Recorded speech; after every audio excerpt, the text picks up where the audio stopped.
இந்த வானத்தையும் பூமியும் படைச்சது யாரு? யாருன்னு படைச்சா? இயற்கையை படைச்ச யாருமா?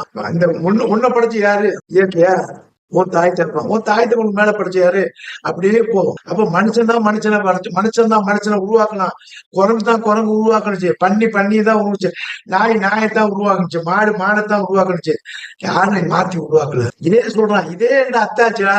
சிந்திச்சு பாருங்களா. நீ செலுத்துற விந்து இருக்க, இந்த விந்த ஆய்வு பண்ணி பாருங்களா. இந்த தாயோட கர்ப்பப்பைய ஆய்வு பண்ணி பாரு. இந்த ரெண்டு இல்லாம நீ வெளியே வர முடியாதுதான். இந்த ரெண்டும் இல்லாம நீ வெளியே வர முடியாதுதான். டெஸ்ட் கண்டுபிடிச்சு ஓன்னு கத்துறான். அப்புறம் கடைசியில அவனே ஆஃப் ஆயிட்டான். ஏன்? டியூப் என்னட, டியூப் தான் என்னட, அறிவு என்னட. ஆனா அந்த அறிவு யாரு கடைசி கொடுத்தான்? இறைவன் தான் கொடுத்தான். இந்த டியூப் என்னட, இந்த டியூப்ல செலுத்துறப்படி இத்தனை யார இறைவன். இந்த டியூப்ல இந்த இந்திரியத்தை எடுத்து இதை ரெடி பண்ணி திருப்பி எங்க இன்சர்ட் பண்ற? தாயோட கர்ப்பப்பையில. அது யாரு கொடுத்தா? இறைவன் கொடுத்தா. டியூபு தான் என்னட, இந்திரியம் என்னடா இல்ல, தாயினுடைய கர்ப்பப்பை என்னடா இல்ல சொல்லிட்டான். சரண்டர் அழகா பார்த்து சுபானக்க வக்கினாதா பண்ணா.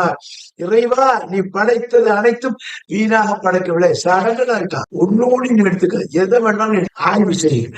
அந்த ஆய்வுல உண்மை போய் உனக்கு தெரியும். அதுக்குத்தான் சொல்றான் இறைவன் என்னுடைய புத்தகத்துல கோணல் இல்ல, நான் தெளிவுபடுத்துறேன். ஒன்னொன்னே நான் காட்டுறேன், இந்த விந்த காட்டுறேன். நீ பாக்குற இந்த தாயோட கர்ப்பப்பைய பாக்குற இந்த ரெண்டு எவிடன்ஸையும் வச்சு நீ மறுக்கலாம் முடியாது.